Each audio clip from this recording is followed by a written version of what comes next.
Welcome back to Richard Reviews. For today's episode, we're taking a break from the bite-sized series to look at something a little bit different. Everyone loves a list, and I wanted to make a video about my top 10 most memorable TV moments. Some are happy, some are sad, but they all stick in your mind, and in some cases, years after watching them, you still go back and think, yeah, that was good.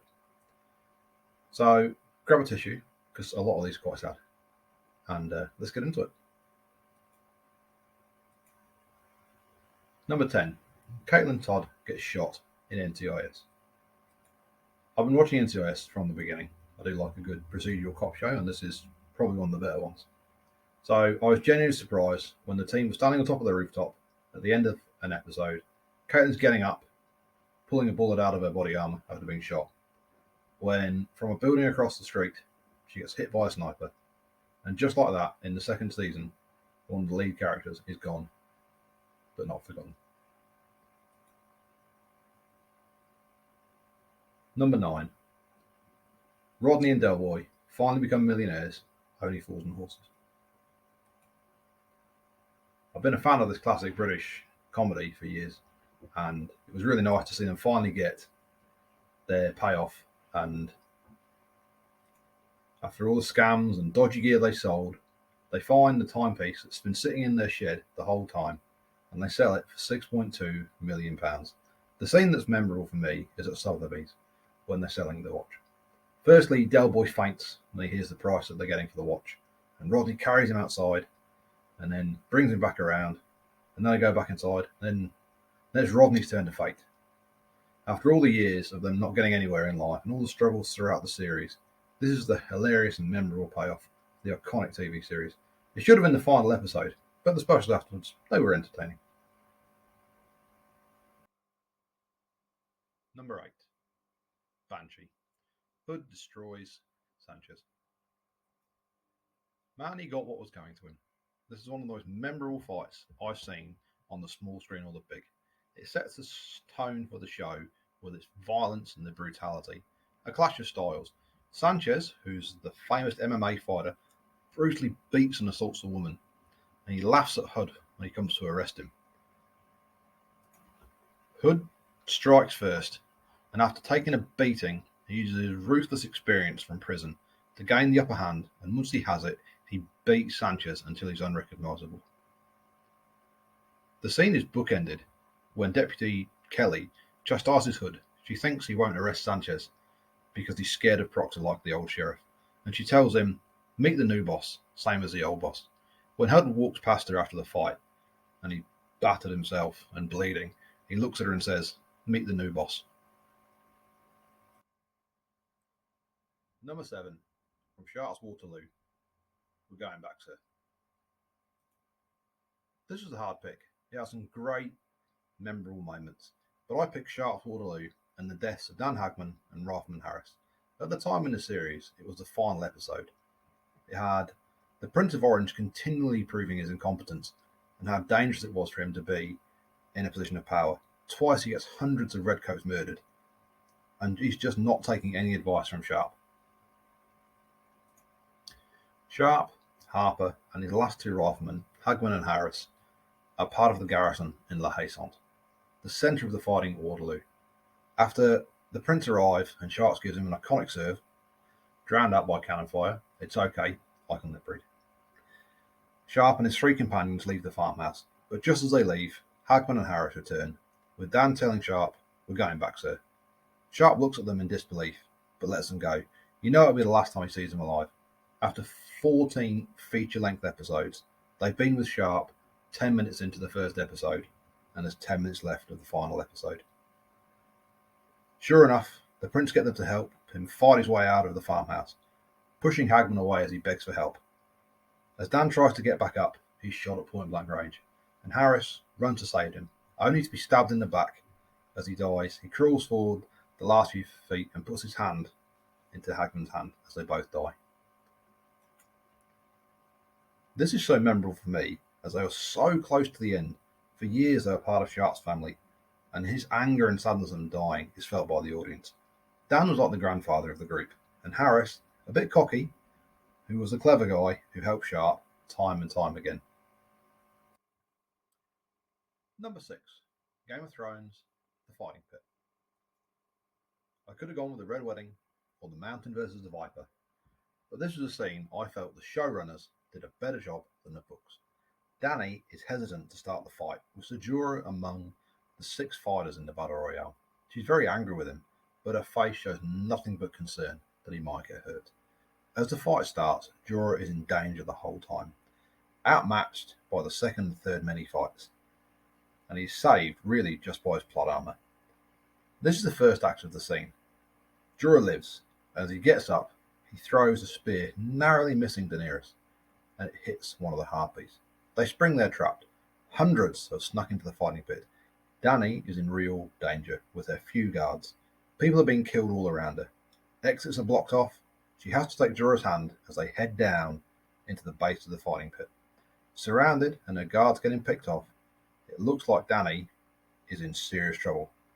Until, making a last-minute return, Drogon, who's been missing for most of the season, flies over the top of the stands. Drogon breathes all over with his fire, all over dozens of harpies and some of the Unsullied. Still, the harpies don't just roll over for Drogon, and quickly they hit him with several spears. And Dany then climbs onto his back, and for the first time in the show, she tells him to fly. With Tyrion, Jorah, and Melisandre watching, she flies away. This, I felt, was the last time the show really hit things out of the park with a memorable moment. In a show that started so well, but ended so badly. Number 5. Leaves on the Vine, The Tale of Ba Sing Se. Less than 4.5 minutes is the length of Iroh's story in the Tales of Ba Sing Se. This is the most memorable moment for me, a filler episode that turned into potentially the best episode of the entire series. And the most memorable part is Iroh walking through the city, collecting a basket and food for a picnic. He spends most of the story helping people through the city. There's a baby crying, and there's kids getting in trouble playing ball, and finally he even helps someone who tries to mug him, imparting advice along the way like a father to a son. And that's the point. As this part of the story ends, it is revealed to the audience that today is his late son's birthday, who died in the siege of the same city years ago. As he sets out the food and the candles, he breaks down and cries. All of the people Iroh encounters are a proxy for Lu Ten, who he can't offer advice to or help anymore. This makes for the story's tragedy and the sadness of Iroh's story in the whole series. He's the kind and loving uncle to Zuko, and the kind to everyone he meets. He desires peace and tea. No wonder he's the leader of the White Lotus and opens a tea shop after the war. That's not bad development for a kid's show. Number 4. Chicago PD fails to save Nadia. This was a long play, and you can't really tell the end of the story without going back to the beginning. Nadia's character joins Chicago PD as a drug addict and an escort. She goes through so much for a recurring character. Lindsay helps her to quit both things. Then they go undercover, where she has to break her sobriety so they don't blow their cover. After a stint in rehab, she gets a job answering the phone for the detectives. She's working towards joining the police and becoming an officer.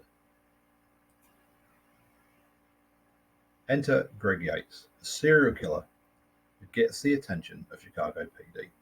Lindsay is desperately trying to find evidence to arrest him. In his rage, he kidnaps Nadia and takes her across the country to upstate New York. He leads the police on a cat and mouse chase across the country. They question him with the help of the SVU cast in its crossover episode, and they end up at an isolated beach, still hoping to find her alive. Tragically, they find a dead body with blood covering half of her face. In finding her, they find all of Yates' other victims. This surprise ending is what made it so memorable. Before we go into our top 3, we're just going to cover the honourable mentions. Star Trek The Next Generation, There Are Four Lights. I think this was Patrick Stewart's greatest acting performance in this double episode. Coronation Street, You should have stayed at the party, Maxine. If soaps were written like this all the time, I think more people would be inclined to watch them. Yellowstone. The bikers get on the wrong side of Rip and desperately regret it. And finally, WWE SmackDown. Or more importantly, the first SmackDown after the 9/11 terrorist attacks. Sometimes the show must go on, and sometimes it shouldn't. And this was definitely a time when the show must go on.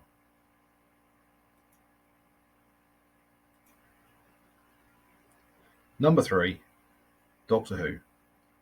Just this once, everybody lives. It's the line that sums up the series, and it's nice to get a happy ending. As the Ninth Doctor, so broken at times in this series, it's memorable that the Doctor gets a happy conclusion to a story. The boy in the gas mask has followed the Doctor, Rose, Captain Jack, and Nancy over 2 episodes of war-torn London. Everyone he touches turns into a version of him, until eventually Nancy, the Doctor, and Rose are surrounded by hundreds of duplicate gas mask boys, and a bomb is about to hit where they're all standing. Jamie, the gas mask boy, walks towards them, asking, "Are you my mummy?" over and over again. The Doctor is always a step ahead of everyone. He looks at Nancy and says, "Tell him." He's figured out she's not just a girl looking after kids that didn't get evacuated, but she's his mother.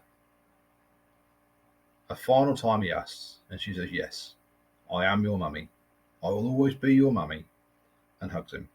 The Doctor's made a huge gamble that the nanites that are keeping Jamie alive and turning everyone else into copies of him will figure out what's human and what's gas mask. And thankfully, they do. One genuine happy ending, one time. And like the Doctor says, just this once, Rose, everybody lives. I always get a warm feeling watching this episode, and it's that rare time everything works out just right. And sometimes you need to take a win and be happy. Number 2, Benny Russell's Breakdown, Star Trek, Deep Space Nine. There was no way I could make this list without including at least one moment from Deep Space Nine. It took me a little while to figure out which one I was going to take, but in the end, my memorable moment was Benny Russell's Breakdown. At its best, Avery Brooks produced and helped design the iconic episode of Deep Space Nine. Light on sci-fi, but focusing on a bit of history through the story. The Prophets caused Sisko to have a vision as Benny Russell, a comic writer from the 1950s. Structural racism is very present throughout the whole episode, from him being excluded from an office photo so the readers don't know that he's black, to seeing a young man he knows killed by the police, and him getting a beating from the same police afterwards. Sisko is given a photo of the space station Deep Space Nine and has to make a comic to fit the picture, and he writes the story with a black captain, much like Deep Space Nine. After the beating by the police, he's in the office with a bandage over his arm, waiting to see the comic he's poured his heart and his soul into. In walks a manager, played by the actor who plays Odo, Rennie Auberjonois, and he delivers body blow after body blow to Sisko. The manager informs Benny there is no comic this month. The owner pulped the whole run. Benny is also fired for daring to write a story with a black lead character. He gets offered some weak support from the rest of the team, and he finally breaks screaming, "You can't just destroy it. It's real. It lives in me. It's real." It's gut-wrenching watching the breakdown. Your heart breaks for Benny. This episode hits a sweet spot, presenting a well-made story alongside showing historical racism. And number 1, Blackadder goes forth over the top. After 4 seasons of the iconic show, it all ends here. Edmund Blackadder and his comrades standing in front of a ladder, waiting to go over the top. There hadn't been a scene without laughter since the very beginning of the series. In this memorable moment, Blackadder, George, Darling, and Baldrick express how scared they are. Darling, always the antagonist to Blackadder, comes across as someone like him. He just wants to get home, marry Doris, and play cricket. For a brief moment, when the guns stop firing, George thinks the fighting stopped. But Blackadder breaks the hearts of those around him and says, "It means they're going over the top." The last line in the whole show is Blackadder saying, "Good luck, everyone." The whistle blows, and despite wanting to get out of the war, they go over the top. Duty comes before fear. The last thing you see is the four of them crossing no man's land, and immediately the machine guns open fire. Smoke fills the screen, a piano plays the theme music slowly, and the scene transitions to a modern day field of poppies in northern France. And I'm not crying, you're crying. Well, there you go. That's my top 10 most memorable moments. In the comments below, let me know what your memorable moments are. And don't forget to like, subscribe, and hit the notification bell.